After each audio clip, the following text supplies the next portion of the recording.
All right. Hi, everyone. Welcome back to Book Club. We're talking about the Move Over Extroverts book. And this week we are going through the chapter on what takes your energy, what drains your energy. So I'm very excited about today, about this topic. It's not always the most fun thing to talk about or the most comfortable thing to talk about. However, it's probably one of the most important things to talk about and to spend time really thinking about for yourself. So we'll get a lot done here in the next 25 minutes. And you probably are going to want to continue thinking about this for homework afterwards. So just so everyone's prepared for that. All right, so let's get into it. I think the biggest thing is that things that drain your energy, it's not just activities on the calendar. It's not just phone calls or meetings or networking events. It's also people. So specific people or people in certain situations or anything like that. So does anyone have an example that comes to mind that you'd like to share? Yeah, Well, I Cheryl. will. Oh, somebody else going. Cheryl, Sheila, you go first and then Cheryl. Okay. Well, I have this really good friend, and she is a very good friend. And when we get together, she just wears me out because she talks so much and talks all the time. Like I may say three words, we're together an hour, and when I leave her, and I adore her, and I'm exhausted when we're done. So yeah. So how can that be managed? What do you do to manage that? Well, there are times that I tell her I have an appointment that I can't meet up. Honestly. The other times it's usually we're meeting in the evenings to walk, and so I will before I go either work a puzzle. I have a puzzle that stays on my table, so I'll either work on my puzzle to kind of like, you know, come down from my day or whatever. Um, and then I'm able to meet her, spend an hour, and then I'm done. I have found that as long as I have a set time and we're not there probably longer than an hour and a half, then I can manage it. But yeah, that's what I do. It's very impressive that you're able to articulate that. That's huge, that you know exactly what you need, you know how long you can spend, and you have a plan in place. That's what this is all about. So you've nailed it. Well, thanks. It's been a long time in coming. Yeah. Cheryl, how about you? Yeah, Sheila, I'm glad mine isn't a close friend because that would be harder. But there is a gal in my office, and don't get me wrong, she's lovely. She's a really, really nice person, but she's just that person that thinks everything that she does is absolutely right. And, Mhm. she's one of those. And it's funny because, she's not even a high producer, but because she's been in the business longer than me, and she always feels like she has to tell me what I should do in my socials and what I should do and here and that. And hey, I welcome anything if it's going to help, but it's draining. And I love her to death because she's like, "You're my bestie in the office." And I'm like, okay. So doses. I've had to learn doses, and she wanted to partner on a couple things, and I just had to really look at how that was going to work and if it was going to work, because and so yeah, just kind of learning those, I guess, boundaries, and really setting them up to set yourself up for success. And that's what I'm still working on. Yeah. Yeah. That's a great example. Thank you. Yeah. When we talk about people who are draining our energy, we're always going into it with the understanding that they're good people that we still want to have in our lives in some capacity. It's just maybe managing it with either a time restraint or being specific in when in the day we're spending time with them, not before an appointment. Okay? That's not before the most important thing in the calendar. But it is really hard. Who else wants to share or has a question about this concept? Is anyone struggling with someone in their life right now?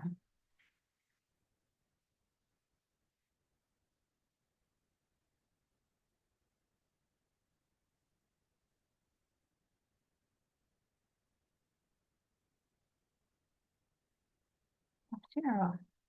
Sorry, I feel like I'm talking a lot, but one of the things I really liked in this chapter was on page 36, where you talk about the social hangover.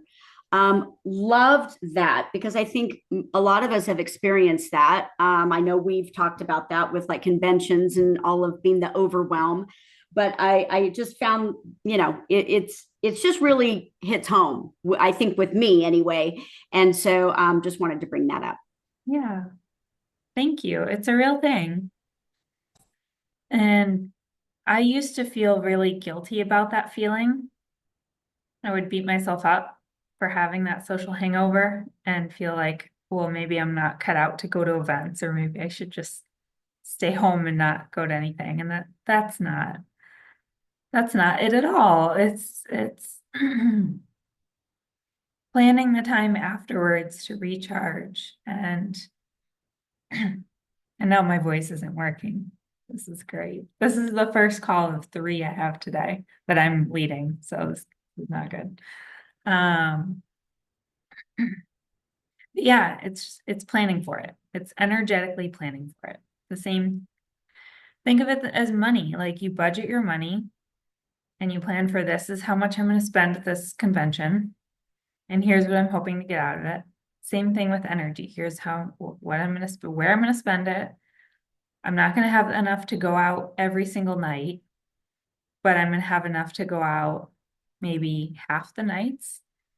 If I take a nap during the afternoon, like it really is just where do you spend it and who do you spend it with? So, who has started their list? Last week we talked about your list of things that recharge you. We should also have a complimentary list of things that drain your energy. Sharon, you started? Good. How's it going? Uh, Good. My recharge list is a little more than twice as big as my draining list, so that's a good sign. I too have a friend who is very draining. Fortunately, she lives on the opposite side of the country, so I don't actually interact with her personally, hardly at all. I mean, every once in a while, if I'm visiting, we'll be able to get together, but mostly it's text. And so she's always sending me texts. So I have to manage, how extensively I respond to those. A lot of times it's just an emoji response. Um, but and we don't actually talk on the phone very much because every time we get on the phone, we're on the phone for a solid hour, if not more. And it's mostly her talking, just like Sheila was saying.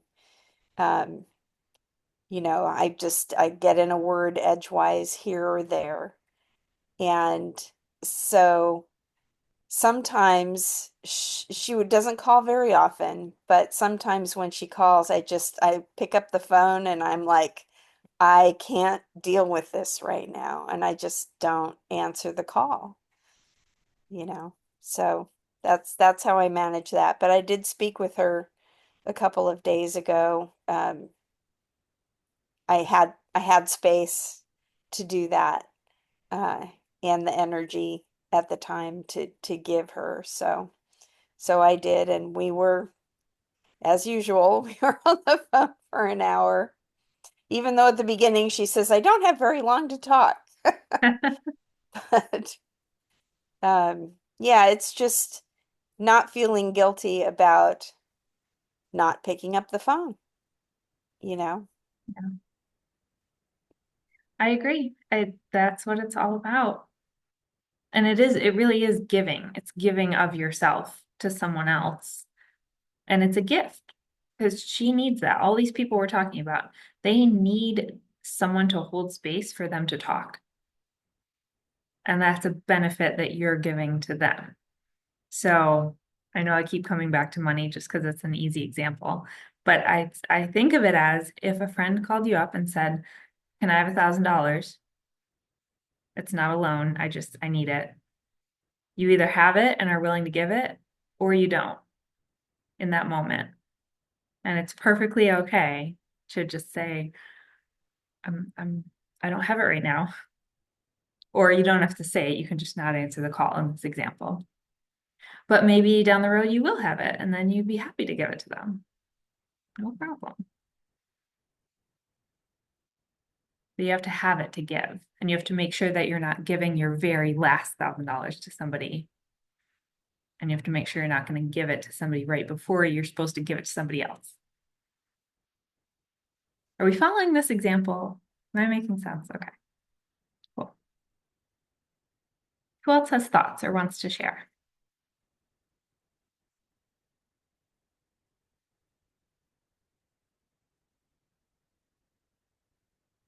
I think my challenge to everyone would be to make your draining list as long as possible. Not because I want things to be draining for you, but because a lot of things are, and it's better to just be aware of it and write it down. And again, you don't have to share it with anyone. It's private. If you put your children and your cat on it, no one's going to know. And we're not saying to get rid of anybody. We're not saying to end relationships. We're saying just awareness and management. My cat is on my recharge list. My cat's on both, depending on his mood. He's on both lists. Usually he's on the recharge list, but sometimes he's a devil kitten. And he will just, this scar is almost healed. He gouged me the other day, just out of nowhere. Just to be a jerk. And We then he used to went have a back cat like that. yeah. They're orange, it's the orange ones. They're all crazy. He was a white Turkish Angoran, beautiful but psycho. Yeah.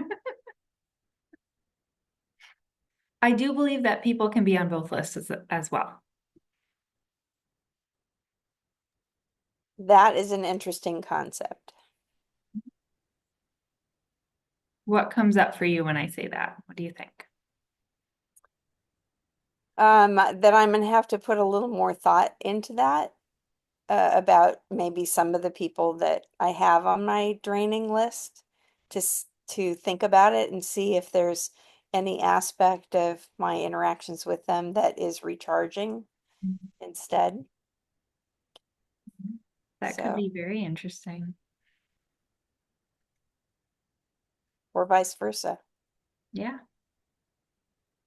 There's so many nuances to this, you guys. It's not, you could go really deep with it, but just at a surface level, it's good to have that awareness. I feel like any romantic partner is probably going to be on both lists sometimes, because if you live with somebody, there's a lot there. But if it's majority recharging, then you're good.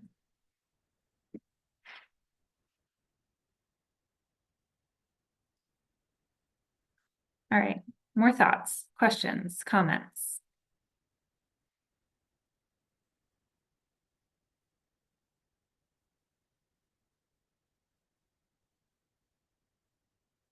How's this sitting with everyone?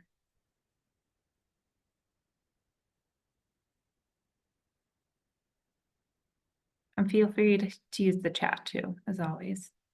I know we have some people not on camera. Paul, hi. Oh no, I can't hear you. You're not muted though. Maybe it's something with your microphone.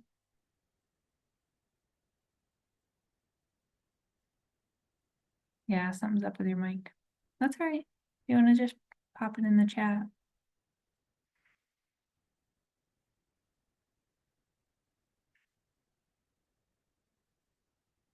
So while Paul's typing, I want to share something that I just created yesterday. It's an in-person event in New England in the Boston area.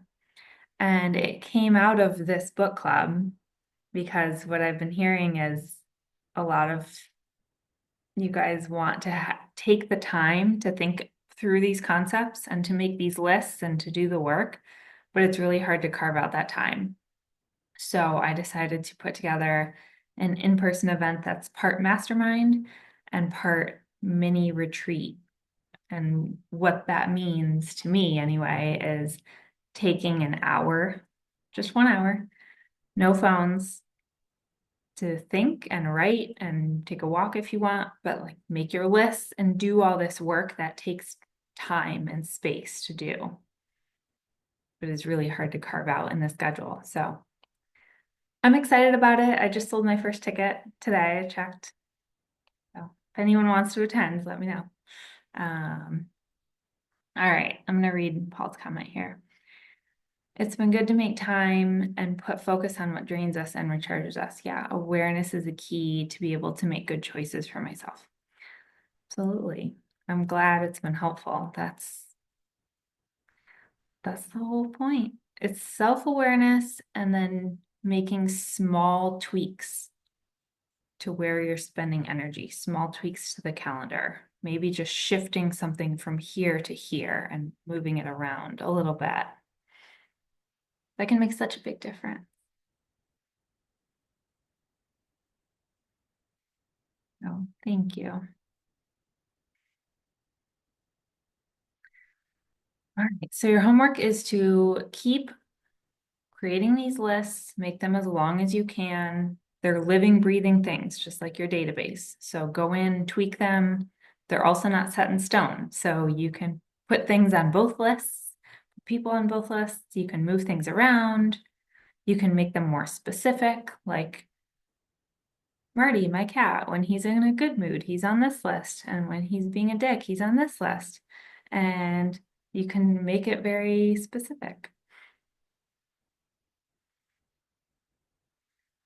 All right, I'm going to open it up for any last questions or thoughts. Otherwise, we can wrap this up a little bit early if you guys want.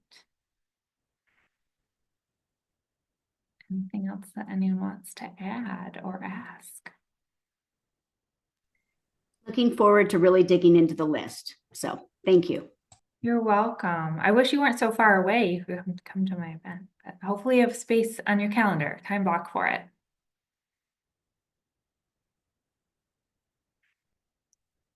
All right, everyone. Well, we have at 2 o'clock today, we have Eastern time, introvert friendly lead gen tactics. If you need the link, reach out to me.